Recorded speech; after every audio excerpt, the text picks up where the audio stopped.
Grabe, nakakagulat ang ginawa nila ito or ginawa ni Beyonce na kung saan ay hindi akalain ng nakakarami na magagawa pala talaga ito ni Beyonce. So ano nga ba ito?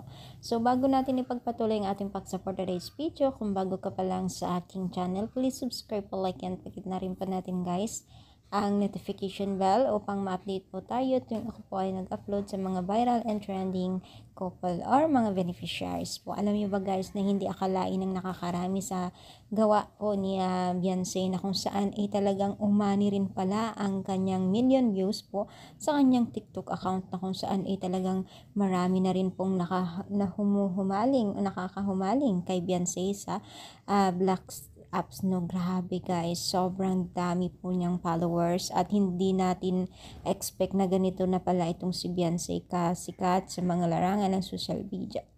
So, syempre, hindi nakakapagtaka kasi syempre guys, di ba kung tutuusin talaga hindi naman talaga totally kilala yan si Beyonce, pero habang tumatagal ay mas marami nang dumadating na taga-supporters niya na hindi natin talaga mapigilan na nagbibigay din ng inspiration pala itong si Beyonce. Kaya, ang isa sa mga nakita po ng mga netizens ay ang kanyang pagiging malakas sa karisma sa larangan ng social media at saka taga-supporters dahil talagang patunay na maganda daw talaga itong si Beyonce sa personal. Maraming nagsasabi niyan, matangkad at slim, and then malakas ang kanyang dating, 'di ba? So, yun ay mga sample pa lang po na nasasabi nila, kaya naman po hindi nakakapagtaga kung bakit nakakaani ngayon itong si Beyonce ng million views. Kaya naman po, ituloy-tuloy pa rin po natin ang pagsuporta sa kanila dahil po tayo rin po ang susi ng tagumpay ng mga dyan sa social media, 'di ba? So, ikaw ba ay isa sa mga taga-subaybay ni Beyonce? I-comment lang muna dito sa baba at palike at taga saan kayo. Thank you so much and God bless.